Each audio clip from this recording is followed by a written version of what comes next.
Hello, this is Max Grodénchik, Rom from Deep Space Nine, and you're listening to Trek Untold.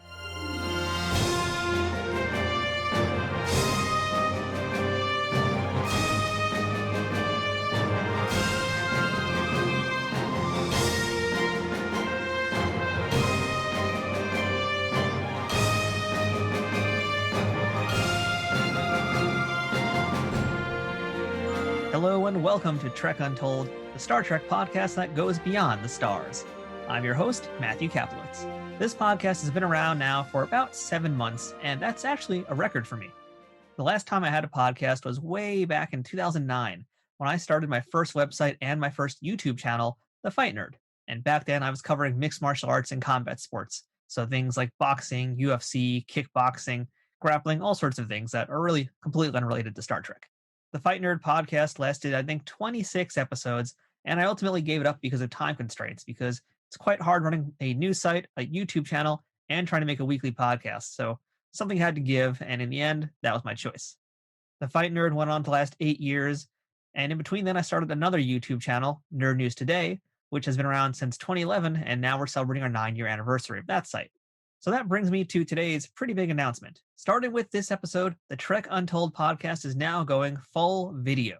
You may have already seen me announce this on my social media earlier this week, but if you're just watching this or listening to it right now, well, here's the news. And especially if you're currently watching this on YouTube, then clearly you already figured this one out for yourself.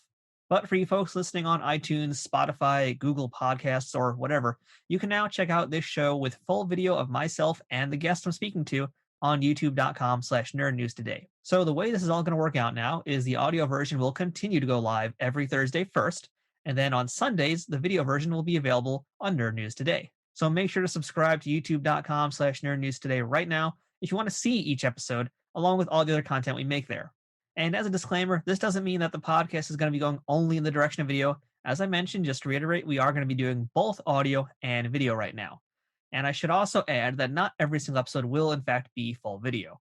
That decision will be made by each guest each week, and they let me know if they're comfortable doing video or if they prefer to do just audio. And since I've begun doing this, I've already had a few guests who are more comfortable just doing audio. So be prepared that it's not going to always be exactly like what you're watching right now. If you're watching this, it's going to be a mix of both. But of course, at the end of the day, the quality is still going to be the same, and it's going to be the exact same Trek Untold you've been enjoying every single week now. Our first guest to usher in this new era of Trek Untold is one of my favorite character actors of all time, who also just happened to play my most favorite character in all of Star Trek. Today, we're speaking with Max Grodénchik, aka Rom, from Star Trek Deep Space Nine.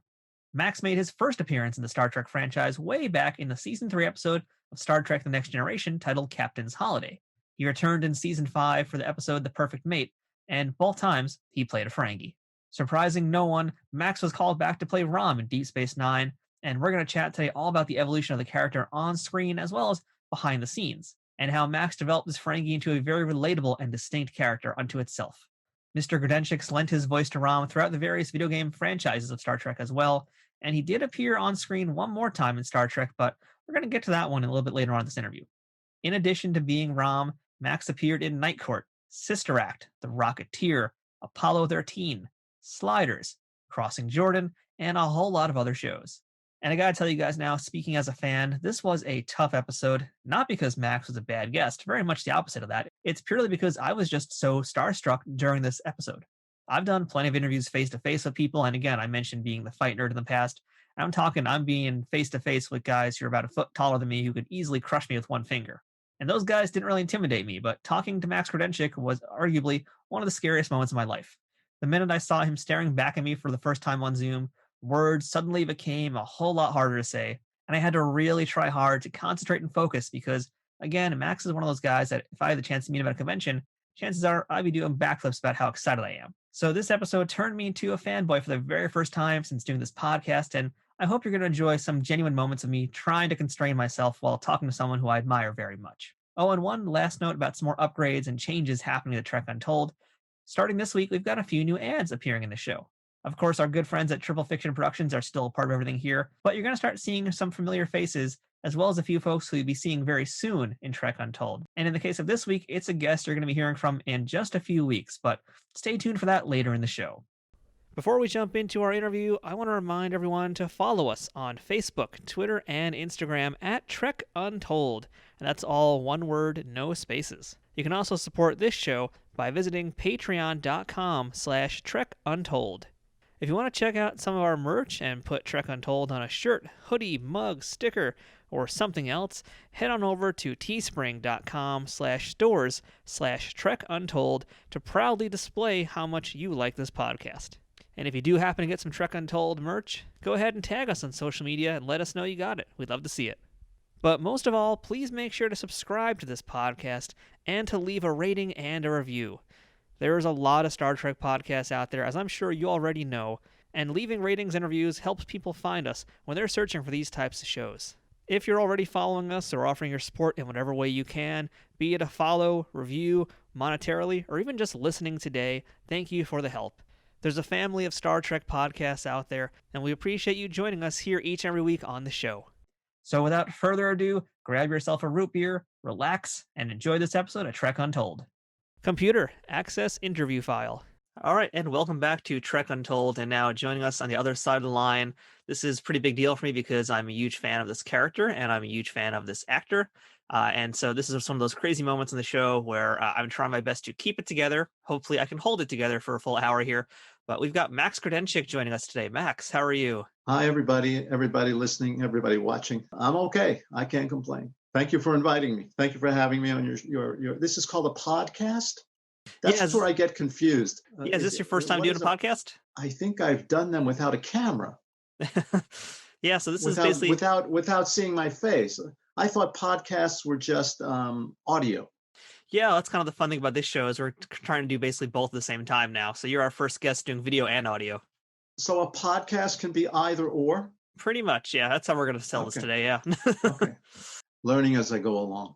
So yeah, thank you, Max, so much for being here today. And of course, folks will recognize your voice and they'll recognize your face as much as they can from Star Trek Deep Space Nine. And you've had a few appearances in TNG as well. And some other things we're going to talk about as much as we can. And we got a lot of questions from fans today because when I posted that I was talking to you, they were just excited as I was. They got a lot of questions for you. So this should be good. So let's jump on right in. And this is the question I like to start all of my interviews with. Max, what's your earliest memory of Star Trek? My earliest memory of Star Trek, I think when the original series was on, I remember kids coming into class the next morning. It was in junior high school, maybe that was in junior high school. And they'd come in and talk about the episode from the night before. And I thought, that sounds interesting. But I was watching, somehow I couldn't watch it. You didn't have any kind of taping facility in that day, back then. I was watching something with my dad, and I couldn't leave that. We couldn't watch them both. So, and I don't remember what I was watching, but it was nice to be kind of, it was me and my dad being together. So I never got to see it. That's my earliest memory. And fast forward to a few decades later, then you became a pretty big prominent face on the show. So that's pretty exciting. But before we get to DS9, of course, let's just talk a little bit more about your origins. And you're a New York guy as well, right? You grew up here in New York? I was born in the Bronx. I moved to Queens when I was 3 years old. And I was in Queens until I went to college when I was about 17. Yeah. So Ira Bear, our executive producer, was also a Bronx boy. He never left the Bronx. Well, he went to Hollywood. I think he went from the Bronx straight to Hollywood. So that's a heck of a trip. Yeah. The Bronx. Yeah. They don't call it the Queens. They don't call it the Brooklyn, and they don't call it the Staten Island. It's called the Bronx. Just the way it is. We don't question it. It's just what we do here. So when did you first get bitten by the acting bug? When did you know this was going to be what you did for the rest of your life? You think it's what I'm going to do for the rest of my life? I'm running out of time here. We did plays. We made up plays in high school. There was the senior show we did when we were seniors, and there was a competition called the Sing. It was called Sing. It was just called Sing, and Sing was the junior, the sophomore, the junior, and the senior classes. What we each come up with a half-hour play. And I remember doing that. I was part of when I was a junior, I was part of our half-hour play. And then as a senior also. There was something I liked about it. They were, when I got to college, they were auditioning for things. So I went to an audition and they cast me. And I went to another audition and they cast me. There's a comic, Dennis Miller. They asked him what got him interested in comedy, in a comedy career. And he said, well, I went to some stand-up evenings and started telling jokes, and they laughed. And if they didn't laugh, I'd be an accountant. So I became a comedian because they were laughing. It's kind of the same thing, because I got good or positive feedback from people. People put me in there. I auditioned for people. They put me in their plays. And some of it was luck, being in the right place at the right time. Stuff like that. Some guy said, some guy that I knew really, really well, a director, he was doing a play, and I had sent him my photo and resume, but I didn't think I needed to. But he said, no, it's good you sent it to me because I forgot all about you. And that was luck.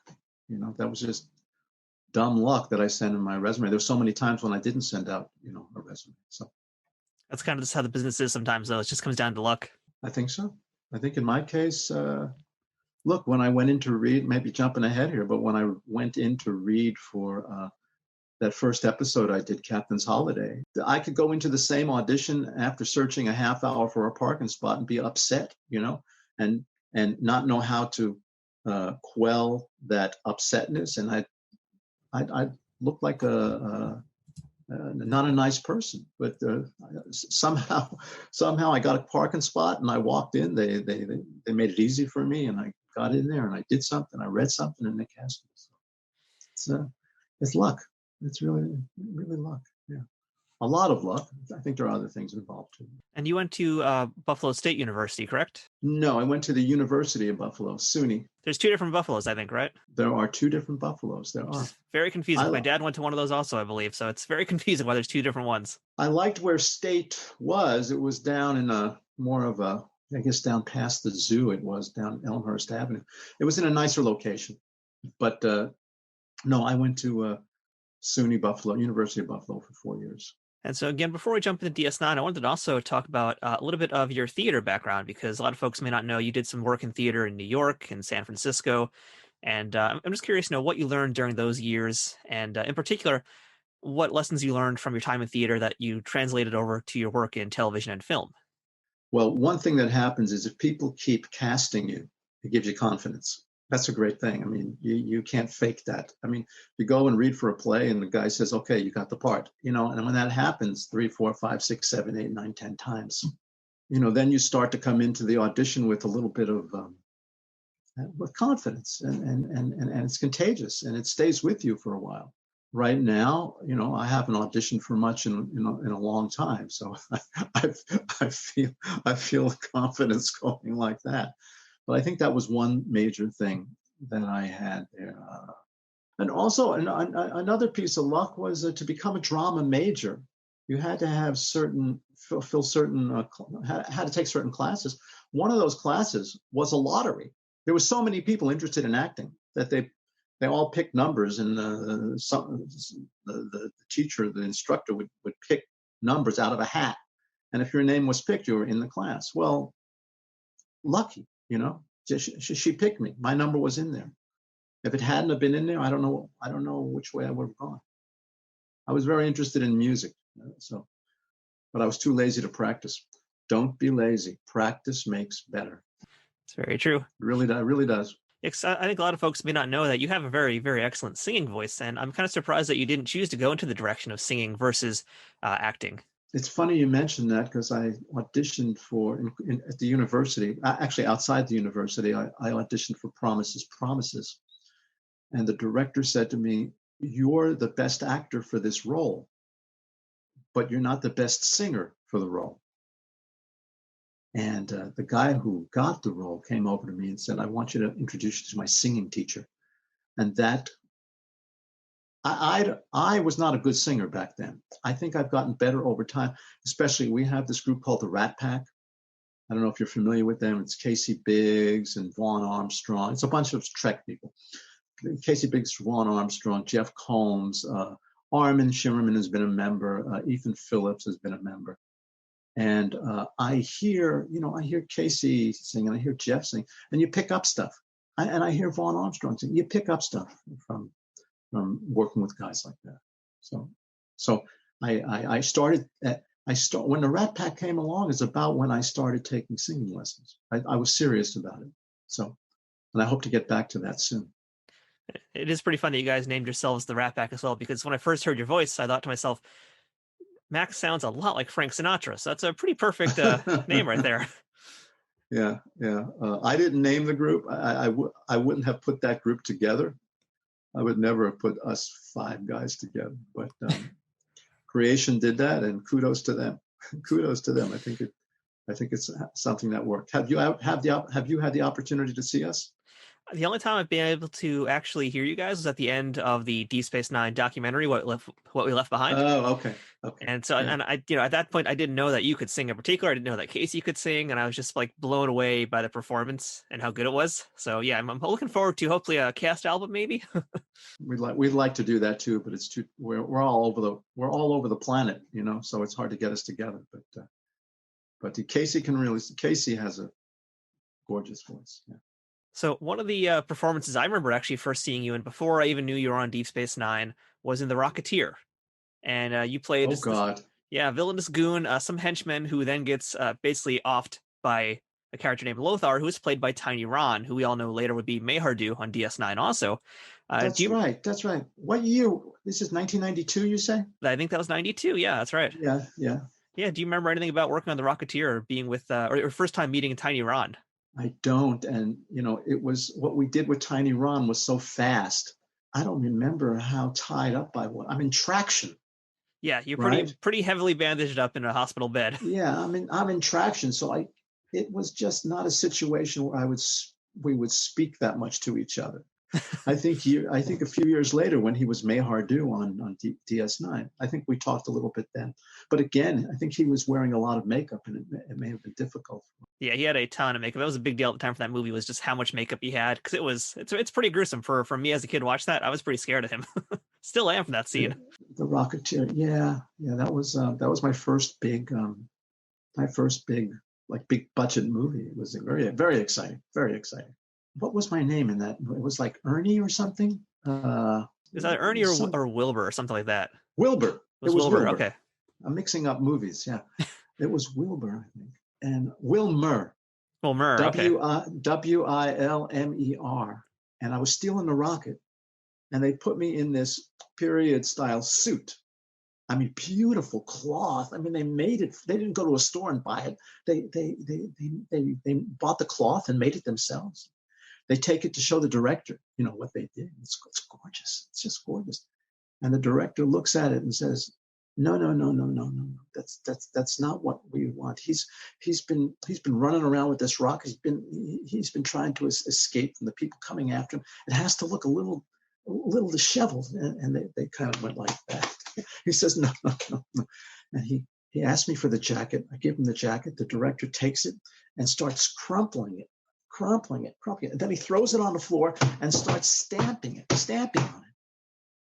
And he picks it up and he says, that's what I want. That's how it should look. And I thought, man, it's $1,000 suit. It's got to be $1,000 suit.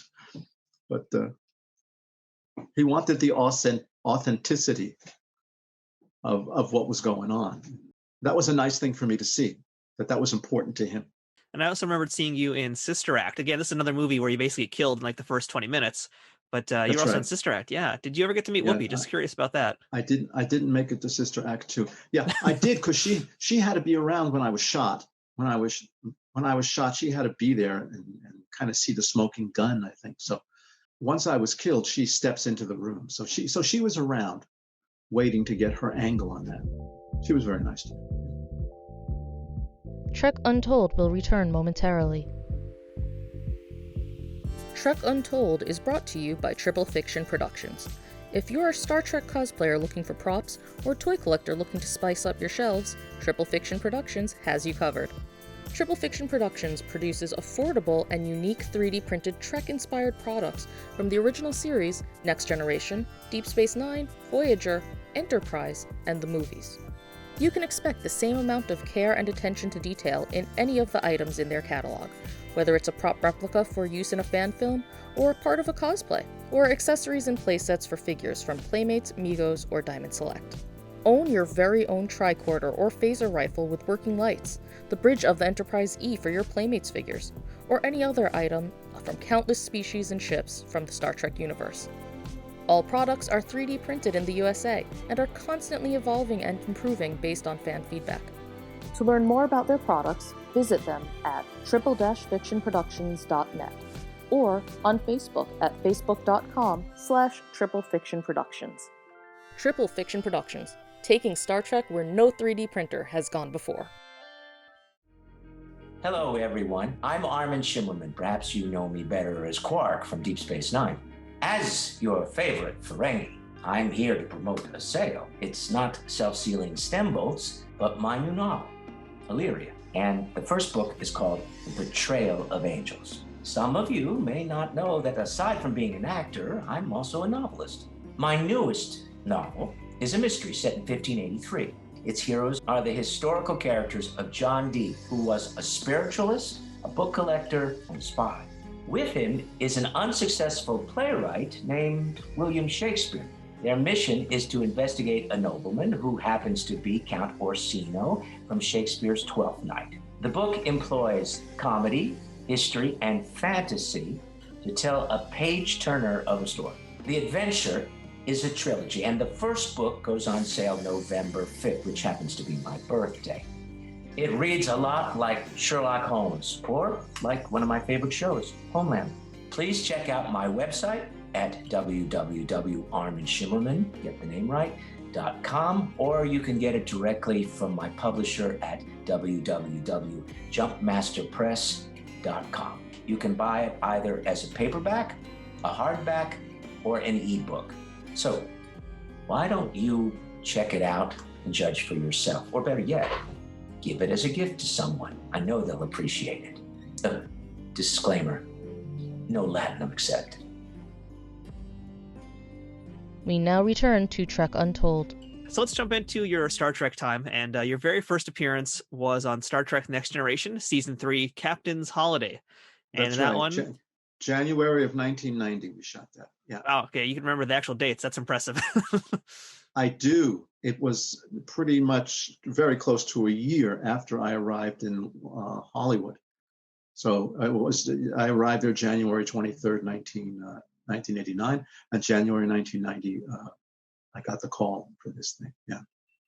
And at the time when you auditioned for this part, did they tell you you're going to be wearing this crazy alien makeup at all, or was that kind of a surprise to you? I don't know. It wasn't a surprise because I think my roommate had a video of Ferengi. He had VHS tapes of Next Gen, so I got to see what the Ferengi was. I also asked him. I think I said, I have this audition. How should I handle it? And how should I handle it? And he looked at the lines and went. And he started to say the lines like the original three Ferengi in what was the seventh episode? Last Outpost. Is it Last Outpost? It might have been the Last Outpost. I can't remember off the top of my head, but that's the one with Armin Shimerman as well, right? Yeah, that was Armin was one of those three Ferengi. I knew it wouldn't be anything normal. Yeah, but I asked my agent, "What's a Ferengi?" And she said, go pick up the sides. The sides are the pages that you're going to read at the audition. So I went to get the sides, and I didn't know anything more than I did before I went to get the sides. And then I got my roommate to do a little demonstration, and it freaked me out a little bit. I said, I can't go into a bunch of producers, executive producers, supervising producers. I can't go in there and do that. He said, well, I called my brother, Barry. You know Barry? I do happen to know of him. I called Barry and I said, this is what I have to read for a Ferengi. And this is what my roommate told me I should do. He says, your roommate's right. They're very exaggerated characters. They represent pure profit motive in the 24th century. And I went into the audition And I said, to be honest, I don't really know what a Ferengi is, but this is what my roommate and my brother told me a Ferengi is. And I read the lines. And when I was done, and I said, thank you. And they said, tell those two guys we may have jobs for them. So I knew that I did something sort of right. And it was only like an hour later that I got the call that they wanted. Oh, that's awesome. Just luck, just luck. Yeah. Do you remember what it was like to be in the prosthetics chair for the first time and getting your face done and getting all that makeup on? Do you remember that process at all? Or I should ask also, was that your first time doing heavy prosthetics? I was on a show called Night Court, and they gave me some teeth. They gave me some buck teeth. The punchline was, his teeth are so buck, he could eat a sandwich through Venetian blinds. And they actually had to change that line, I think. Maybe I shouldn't say it. Maybe you have to cut it. I don't know. There was something about Venetian blinds. It was a trademark or something.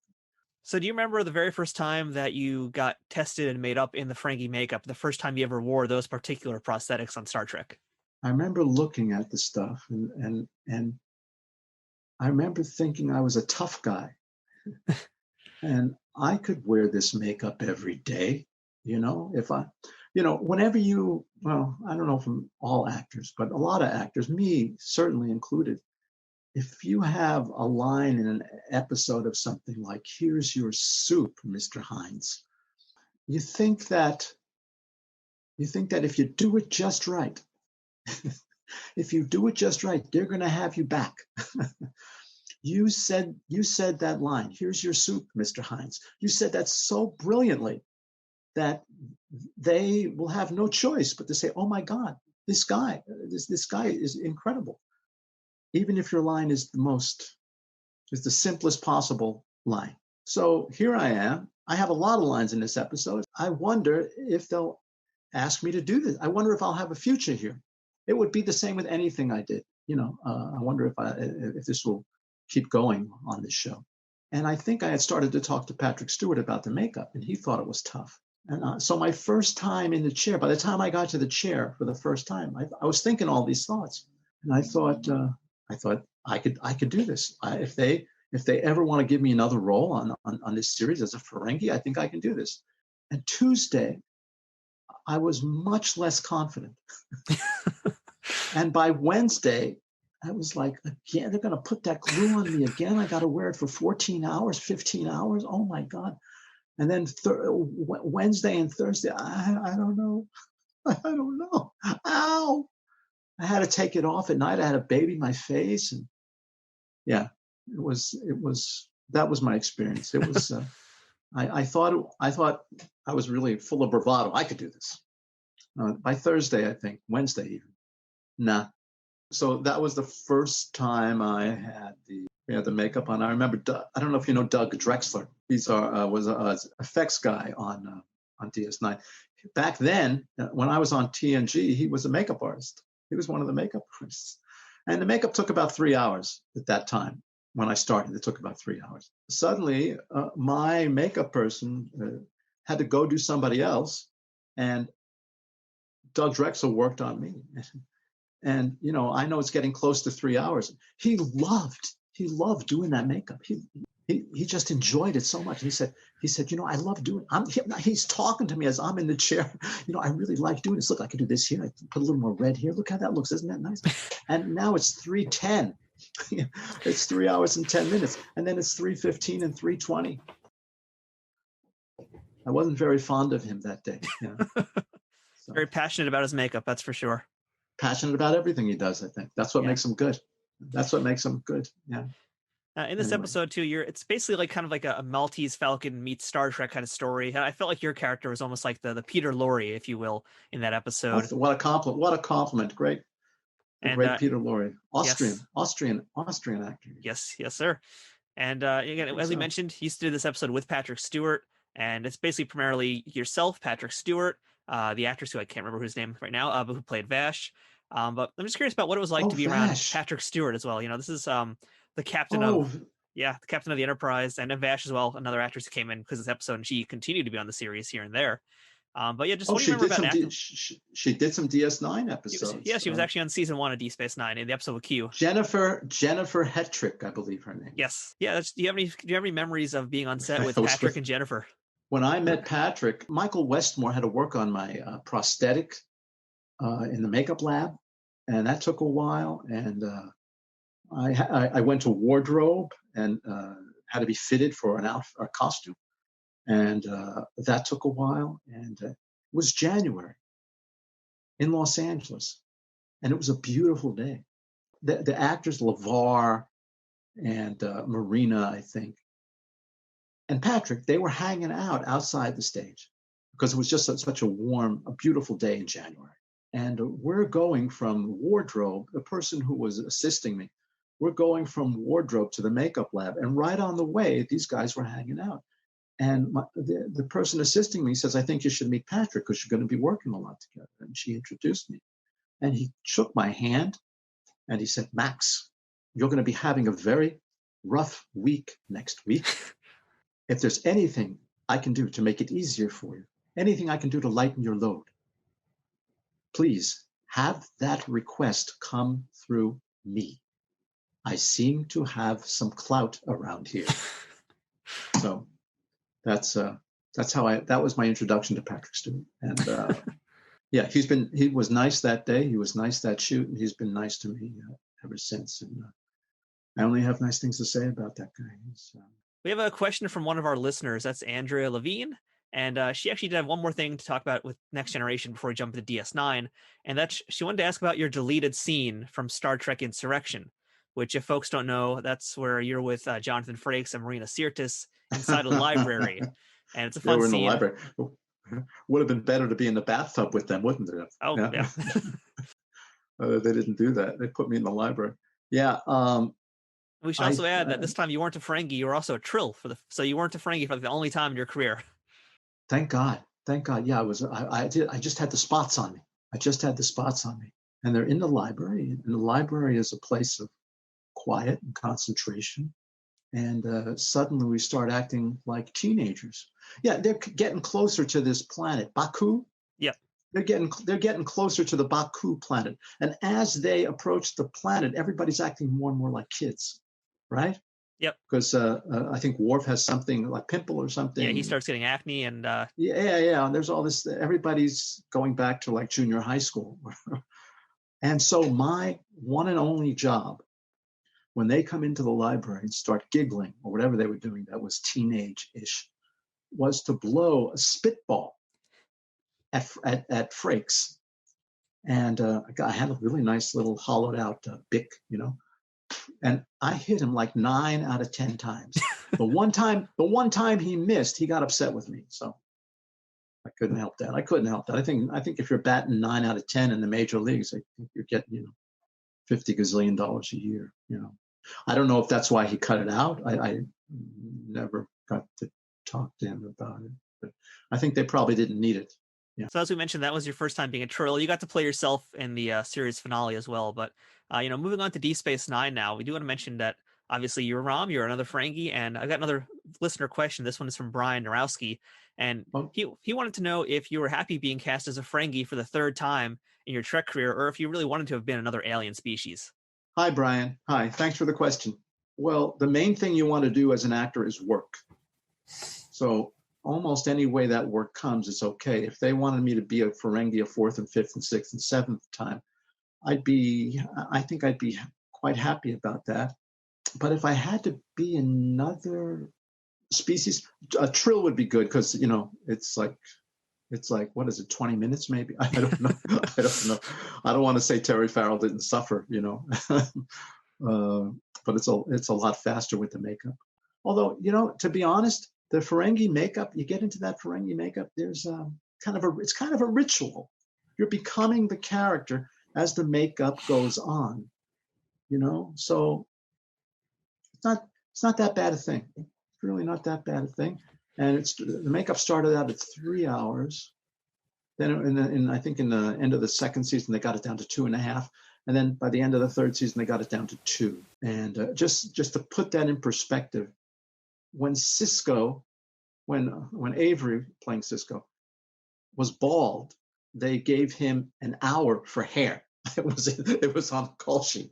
Avery Brooks, 1 hour hair. So a lot of that time was just to make sure everybody was there in their place and ready ahead of time. When the makeup was 3 hours, they had given me the wrong call time. Wasn't my fault. They'd given me the wrong call time, and they needed me in makeup immediately. And they got two of the makeup artists to work on me, both female. And they did me in 51 minutes. How does that work? This is when the makeup was taking 3 hours. And I came in the next morning and I said, if two of you can do me in 51 minutes, three of you, if you extrapolate that out, three of you can do me in 14 minutes. And four of you working together on my face, four of you would actually get me done theoretically in -5 minutes. We'd actually make time. We'd create time. They didn't want to hear it. I thought we should try that at least. That's some excellent Ferengi math, though. I'll give you some credit for that. That's like Ferengi quantum physics. Yeah. So let's break down a little bit of acting theory for Rom, because I've always found the character to be very interesting in how he evolved from when we first saw the character, and initially with your voice too. That character first kind of had more of your voice, and then as the show went on, we got the Rom voice. I don't really know another way to put it. On DS9. Yeah, on Deep Space Nine. So, what did you feel? Did you have any opinion about the voice on Next Gen? I actually was kind of interested in that voice too, to be honest, because I was trying to figure out what the inspiration was for it. Maybe you can tell me what you went for inspiration wise, because it felt to me like it was meant to be more of like a traditional, I want to say like a film noir style villain. Like, again, I mentioned Peter Lorre, so I kind of felt there was something in there that was like very scheming, nefarious, and similarly with the body language, I kind of read it as a lot like Joe Egypt from Maltese Falcon. So on that note too, actually, like, how did that character evolve from TNG and your inspiration for the character in TNG versus once you got to Deep Space Nine? How did all these things come together and evolve into what we all now know and love as Rom? When I started out with the teeth, this probably goes back to Next Gen. When I started out with the teeth, it's kind of the same thing with the makeup, I can take it. I wanted, the teeth hurt a little bit. And I wanted to sound like I normally sounded, just with those big teeth. I thought I could make myself sound like me, and the teeth wouldn't be a big deal. Well, when I was talking like me, they began to hurt. And I had that snaggle tooth that hits me. I don't remember which way. I think it was this way. Snaggle tooth hits me, and the teeth take up a lot of room in your mouth. Then I thought, I don't know where this came from. Maybe I was watching some show or something. But then I thought, I'm going to go. Maybe it came with the costume, because the costume made me walk a certain way. I'm not going to fight the teeth. I'm going to let the teeth take me where they take me. And so, and that meant not hurting. I was looking for a way so that they didn't hurt me so much.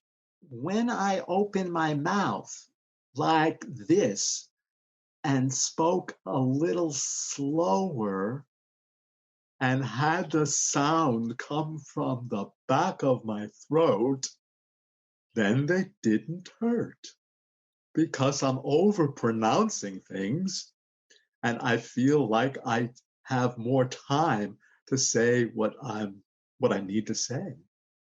Yeah, and very little pain, relatively speaking.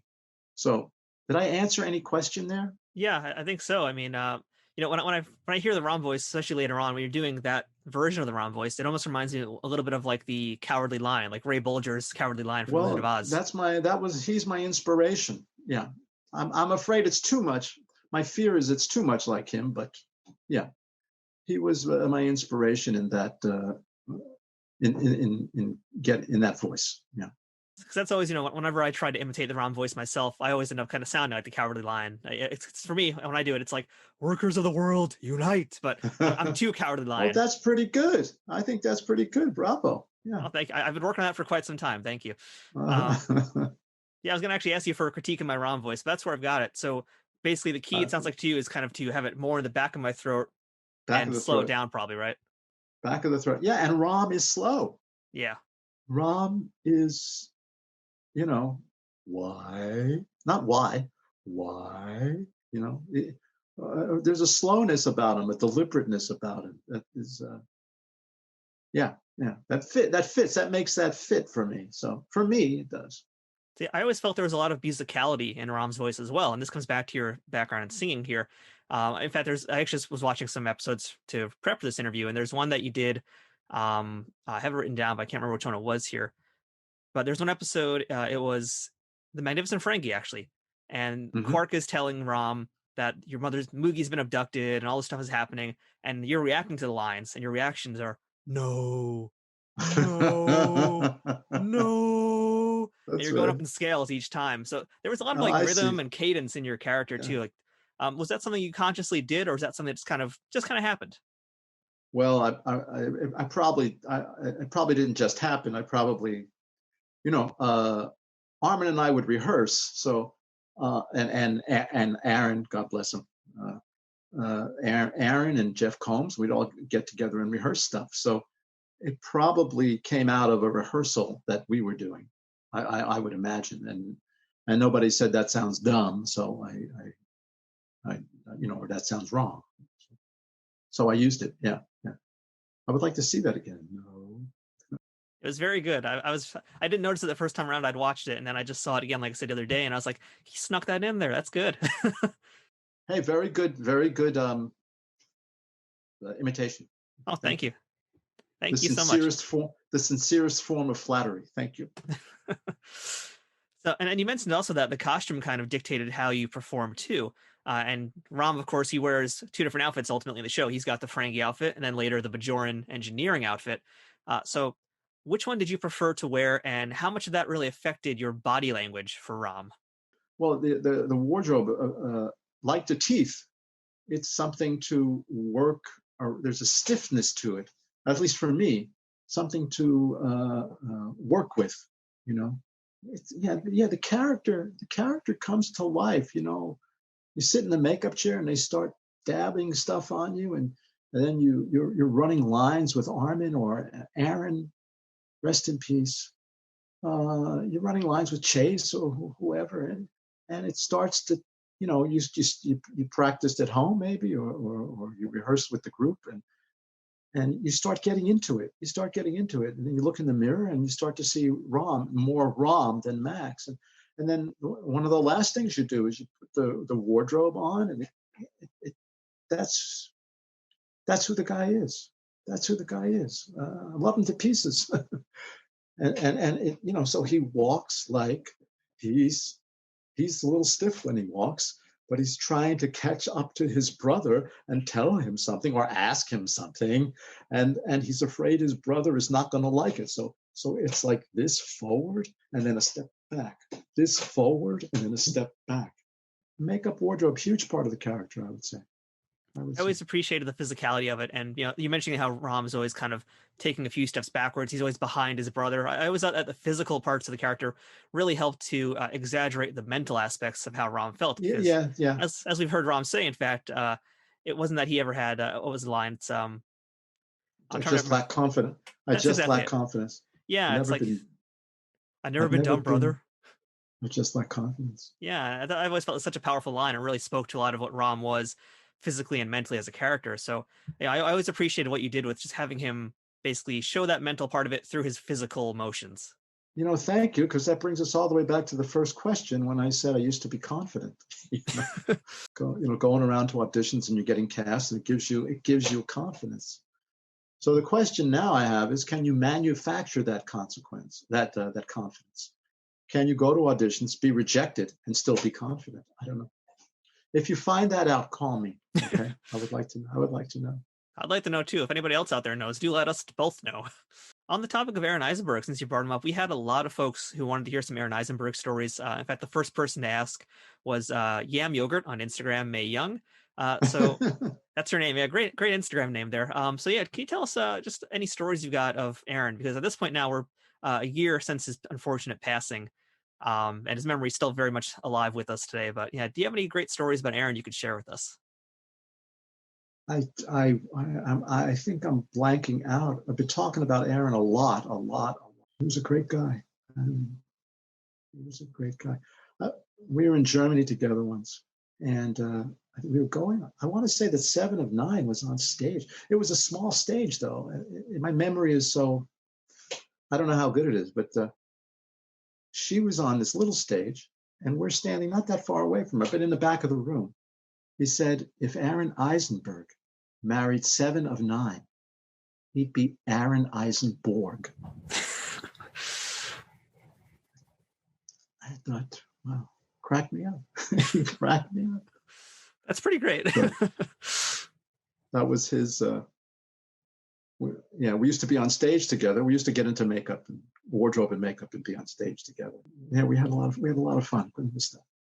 A lot of people talk about Star Trek as this great, crazy sci-fi series, but you look at Deep Space Nine, and it's very much about family, because you've got Captain Sisko and Jake, you've got yourself and Nog. There's a lot of familial elements to the show. So yeah, I always appreciate that part of it. And how did you feel about working with Aaron as your son on the show too? I mean, how did that relationship grow between yourselves off camera? It worked like this. I would tell him something. He would say, I'm not going to do that. And then I would say, why not? And he would say, it's a dumb idea. And I would say, well, what do we do? And he'd say, let's call Armin and he'll be the negotiator. I've been talking a lot about Aaron. I don't know. I'm sure there's, it was just, he had a memorial service a few weeks after he died. And we went, my wife and I, Karina, we went over there.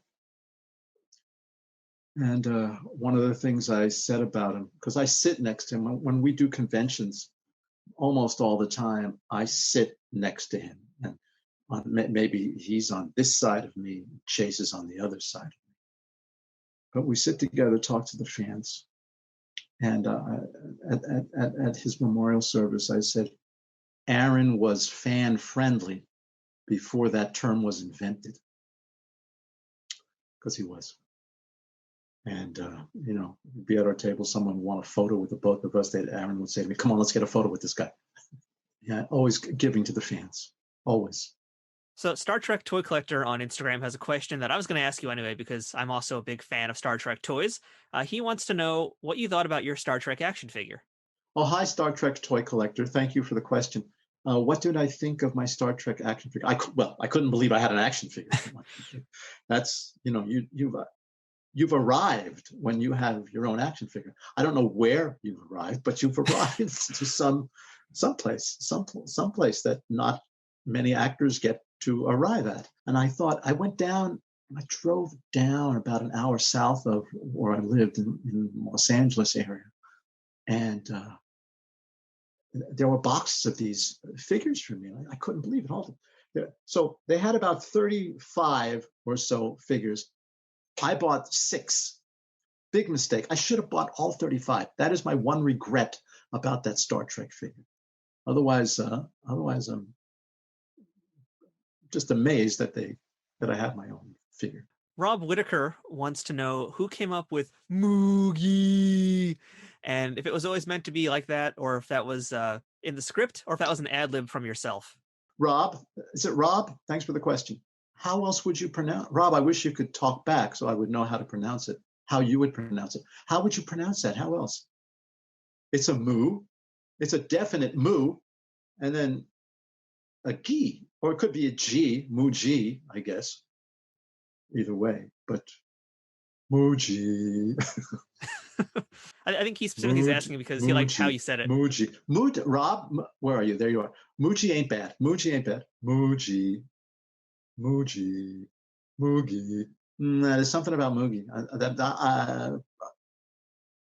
Yeah. Matthew, which do you like better? Mooji or Moogie? It's an interesting acting choice you made with the G sounds there. So that's tough. They're both pretty good, actually. They are both pretty good. I don't know how else to pronounce it. Yeah. So that's why. I could have just said Moogie. Hey, Moogie. Hi, Moogie. Yeah. Hey, Moog. How you doing? Yeah. How's it going? Yeah. What's up? Could have done Moogie. Yeah. Rob, I don't remember what I was thinking, but probably, like many things, I tried it out in somewhere in the rehearsal, and maybe people laughed or somehow responded positively to it. So just a choice you made, and it worked out pretty well. Yeah. Yeah. I think so. Yeah. So we know that in Star Trek, the script is usually the lay of the land, and there's not really any jumping away from it. And when we spoke to Chase Masterson a little while back, she mentioned that the very first time and the only time she ever saw an ad lib happen was on the episode with Robert Picardo. That's the one where Rom and Leeta first get together. And so I was curious Yes. if you remember any other moments where any other actors, maybe yourself included, were able to actually ad lib something and get away with it. No. Well, I would say that this is important. I think that I think out of respect for, I think Gene Roddenberry regarded the writer's word as so sacrosanct. Is that the right word? I don't know if that's the right word, but it was not to be messed. It was not to be messed with. So I think that's where that comes from Gene. You could not change a line. You could not change a line. You could not change a word. I tried dutifully to make sure I did that. Now, Colm Meaney and I were doing a scene together. He came over to me before we shot it and said, I just want you to know I'm changing these 3 lines today, when we shoot the scene. I said, what? I mean, after what I just told you, you can imagine how flabbergasted I was. I said, you're changing the writer's lines? He said, yeah. He didn't want to have anything. He didn't want to get into a conversation over things. He said, I'm changing this one. This one is going to be like this. And I wrote down, we changed it. I said, Colm, you're not, there's no changing lines on Star Trek. How did you do that? He said, yeah. Well, I asked them if they would change 6 of my lines, and we settled on 3. So negotiated. I couldn't believe it. Yeah. I'll tell you how sacred the lines are. I would go, if I didn't understand the line, I would go to our script supervisor, Judy Brown, good old Judy Brown. And I would say, Judy, I don't understand this line. And I don't know if we should change it or not, but can you help me? And she would get them on the phone. She would get the writer on the phone, maybe not right away, but maybe they'd have to call back. But, I'd hear like 15 minutes later, Max, Renee Echevarria is on the phone for you. And I'd go over and say, Renee, I don't understand this line. And he would explain it to me. They wanted to get it right. They wanted me to get it right. He would explain to me. I go, oh man, what a dope. Of course, yeah, okay. And that happened 3 or 4 times. And one time, I think it was Renee actually, I called and I said, I would like to change. This is after Colm, I'm sure. I would wonder if I could change this line. It's not making sense to me, and say this. And there was a pause. And Renee said, oh, you're right, Max. That line is a typo. It doesn't make any sense. Say it the way you want. And that was the only time that ever happened, because it was a typo. All right, fair enough. So Erica, what else you got for me? All right. So Erica Sleek wants to know what it was like shooting "Take Me Out to the Holosuite," because as folks should know, actually, you're quite adept at baseball in real life, but the character of Rom, maybe not so much. So what was it like being in that episode and not being able to actually play baseball the right way that you know how to play? Oh, it was a challenge. It was a challenge to come up with ways to make. I'm not the greatest ball player, but I grew up playing baseball. That's my sport. We're over in Austria now, where the sport is soccer. I didn't grow up with soccer. I grew up with baseball. And there are baseball teams in Austria. I know this has nothing to do with your question, but there are baseball teams in Austria, and I hope to see them in action one day.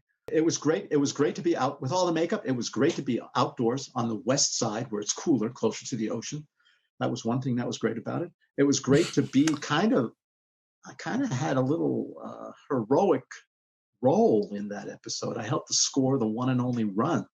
Yeah, no, it was very enjoyable. And I just love when they're hitting fungos, hitting the ball, And Rom is waiting, looking at the ball. I got it. I got it. I got it. And it's over his head, and he's not even close to it. But I loved all of it. Really, really quite an enjoyable episode to be a part of. Do you remember if the writers, the directors, or if any other actors had came up to talk to you about what they were doing, since you were probably the baseball expert on set? Did they have to confer to you to get any information or any help with their stuff? No, Armin also played baseball growing up, and so did Aaron. The three Ferengi Go figure. played baseball. What's that? Go figure, right? The Ferengis of all people. Yeah. We I don't know why, but yeah, I was having a catch with Nana, and I said, just so you know, I'm throwing left-handed, and she said, I have no idea what that means. Just I wanted her to know, left-handed. I wasn't as accurate left-handed. I would be right-handed. So her it made no difference. To her, it didn't matter. No. Anyway. And we also mentioned throughout this interview that you are a very good singer. And again, the only time Rom gets to sing is in the episode "The Siege of AR 558," I believe it is. Yeah, and you get to sing "The Lady is a Tramp," but your version is "A Lady is a Scamp." And that's right. That's right. So really, my question is, Max Grodénchik is so good at baseball. He's so good at singing. Rom is terrible at all of these things. How annoying must that have been for you to do that? Not at all. Well, first of all, I know that Rom is smarter than Max. Rom is much smarter than Max. Rom has a bigger heart than Max does. Rom is a guy I, in many ways, aspire to be like. I've learned from playing him, so I hope that I think in little ways it I get better because of what I did as well. Yeah. So we'll see. I hope to keep improving and move closer to who Rom was, and all the bad from Max, goes away. We had this question from a lot of different listeners, and this one is from Sharonda Jones in particular. She was the first person to ask this. She wants to know, what kind of Grand Nagus do you think Rom turned out to be? Oh, hi, Sharonda. I've only thought it through as far as the next few years. They go back, when the series is over, Leeta and Rom go back to Ferenginar. And I think it would be very difficult for them to maintain power, but I think they try, and they enlist the aid of Quark and the old Grand Nagus Zek and the CEO of Sluggo Cola.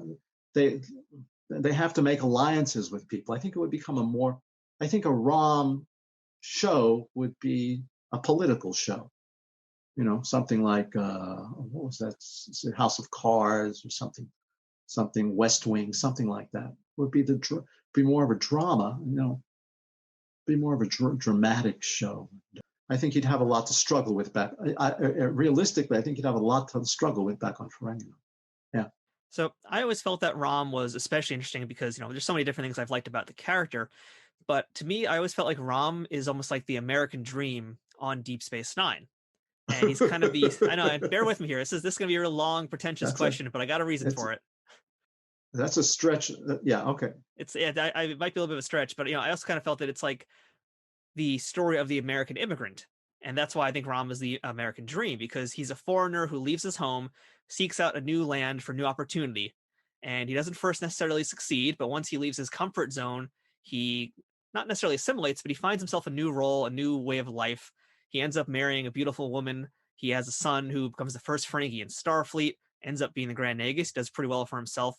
He has a heck of a journey, and I feel like it really is very much like an immigrant first arriving to this country, not necessarily knowing what to do with themselves, and then finding their way. It's a little bit of a pretentious, kind of real drawn-out thing, but I'm curious if you ever had any thoughts about looking at Rom as a whole, if you've ever seen it that way. I've seen it as a guy, a character that has an incredibly wonderful story arc to play, and I get to play it, and I like Rom. I get to play him. What an honor! What a privilege! Yes, everything you said is true. What happens to him? He starts out under his brother's thumb. You know, he has no confidence whatsoever. And then slowly he grows. And his son shows a crazy interest in Starfleet Academy. And he stands up for his son. And he stands up for himself with the Union. And while he's making the Union, he meets Leeta the Doppelgirl. Well, I guess they knew each other, but he gets together with Leeta the Doppelgirl. And then it's the Grand Nagus, like you said. Just a wonderful thing to have to play. I can't believe they gave that to me. It's like a great dream. Yeah. We were talking about luck. Yeah, two of the first things we talked about were confidence and luck. Don't know if those two things go together. I'm going to have to sleep on that. But the luckiest son of a gun in the galaxy, I think. I read some years ago you were working on a book, supposed to be, I guess, memoirs. My Brother's Barkeep. Is that something you're still working on? No, that was my fan club. I had a fan club for a while. My Brother's Barkeep. Yeah, instead of My Brother's Keeper. It was My Brother's Barkeep. Yeah, it came out. It was published every month or 2 months, and I would write what was going on the show. Yeah. Oh, okay.